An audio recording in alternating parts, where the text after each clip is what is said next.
Hello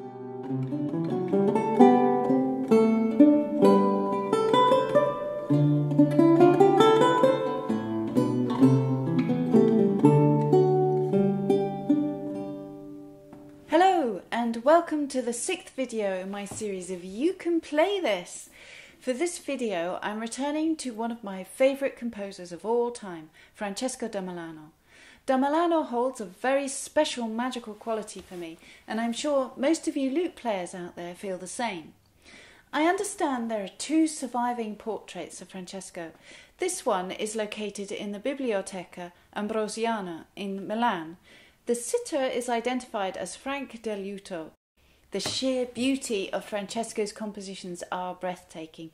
His work is of great importance, and he's a composer who had a huge influence on the development of lute music, representing that link between the oral improvisatory tradition with a more formal polyphonic style of writing. But it's not only his talents as a composer that's extraordinary, but also his legacy as a player. The evidence we have is a wonderful insight into how music was received by the listener, and for the modern performer, that's me, provides valuable evidence. We are very fortunate to have a number of contemporary testimonials detailing a sense of wonder upon hearing Il Divino, the Divine One, as he was known. One such example is by Luca Squarico, an astrologer to Pope Paul III. Just getting a little sidetracked here, this impressive portrait of Pope Paul III by Titian, dated 1543, obviously conveys the Pope as a very highly esteemed figure in history, but not only that, it gives us a sense of how highly regarded Francesco da Milano was. Why? Well, Pope Paul was Francesco's patron and a significant supporter of the arts, Michelangelo, another such artist who greatly benefited under the patronage of the Pope. Let's get back to Luca Squarico. Squarico is noted to have said of Francesco, the most eminent musician of all, superior to Orpheus and to Apollo in playing the lyre and any other instrument whatever. Another admirer, called Pietro Aretino, wrote, "The harmony of the angelic sound of the divine Francesco Milanese." But it has to be Jacques Descartes who gives the best insight into Francesco's playing.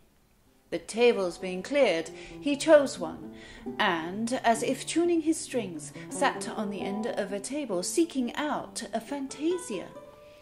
I love this line, seeking out a fantasia, a nod to that highly sophisticated improvisatory tradition.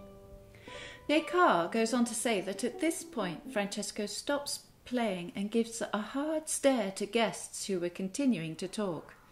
Good for him, I say. Having constrained them to face him, he continued with such a ravishing skill that little by little, making the strings languish under his fingers in his sublime way, he transported all those listening.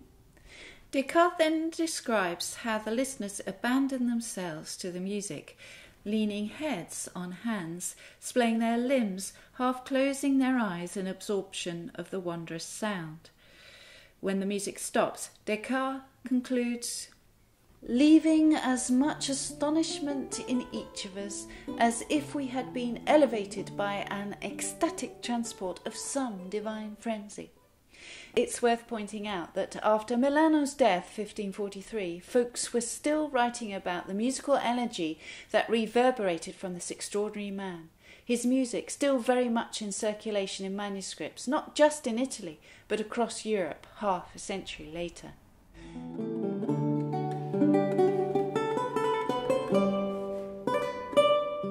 The Fantasia I've chosen for this video, I feel, is a perfect example of Francesco's magic. It's short, and for the listener, it's totally faultless. It's beautiful. It's everything you want to hear. For me, it's like a babbling brook, where the clear waters mingle. And for the lute player, it packs a wondrous punch. It makes you sit back and think, how does he come up with this incredible stuff? In my Luteweb top tips, I'll go into more detail and unpack this Fantasia a little further with a few more thoughts later in the video. so make sure you keep watching, folks. The original I've been working on can be found in Francesco's third book of tablature, published in Venice 1562. Note that this book was printed 19 years after Francesco's death. The manuscript is in Italian tablature, but you can download a Luteweb edition of this piece in French or Italian notation. Remember, Luteweb's copies are complete with my own personal annotation to help pave the way to success. Use the direct links below in the description box to download your copy. A practice track is also available. This is a little bit of an experiment. I'd really value your feedback. Let me know how you're getting on with the practice tracks, or if there are things you would like me to change. The downloadable M4 audio track is recorded at 440 Hz on a G lute, complete with an introductory count-in. I've set a metronome mark to 80. Check out that description box for the link. I'm playing a 6-course lute in A for this video, perfect for Francesco's music. But you can play this piece on your G lute or on the guitar, remembering to tune the 3rd string down a semitone to an F sharp. Put a capo on the 3rd fret and you'll be at the same pitch as my practice track in G. I hope you love this incredible little piece as much as I do. To be honest, once you get into it, it will blow you away.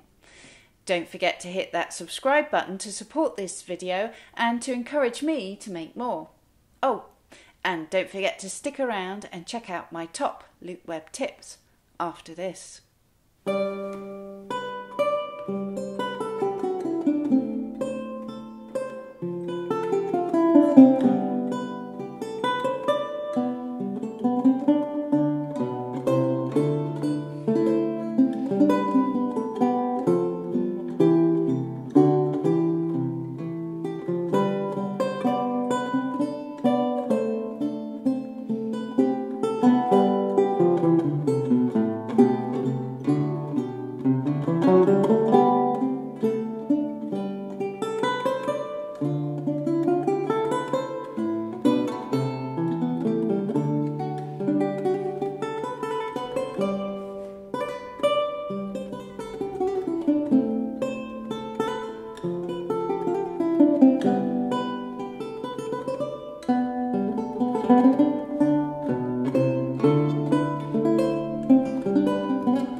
A couple of top tips from Luteweb.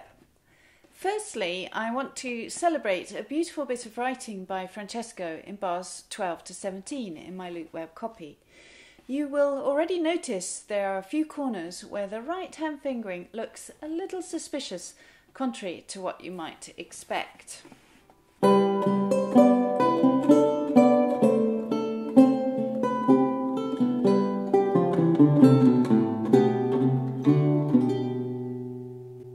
I've done this is to bring out the musical dialogue between the treble and the tenor line.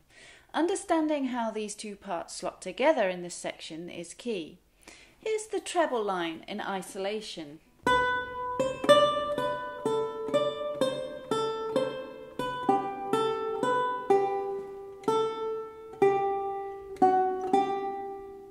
And here's the single line of the tenor part.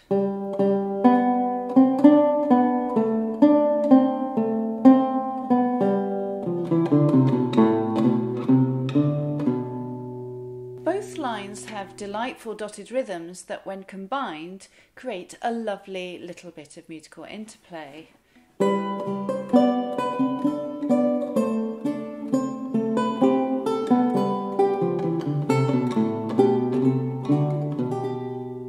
For me, pondering on how to separate these two lines using specific right-hand fingering, articulation and tone colour helps to bring out the musical genius of this section.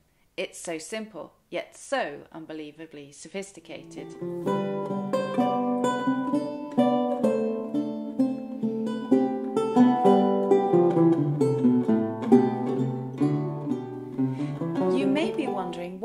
for bar 17, following on from the previous section, I've made use of the thumb for the ascending scale. Well, for two reasons. Firstly, it gives this connecting phrase a different tone colour, and in doing so makes a little feature of it. Secondly, in the 1562 manuscript, there are no index finger markings, which also implies the use of thumb. Elsewhere in the score, index markings are very clear. For the eagle-eyed out there, on the second repeat of the decorated section of this bar, you may have noted I reverted to thumb and index, it being the necessity for speed.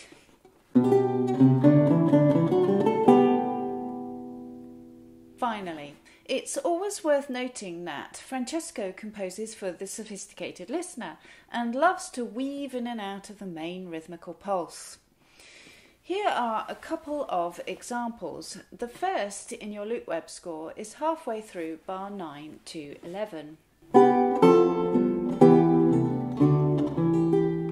Then there's bar 15 to 17.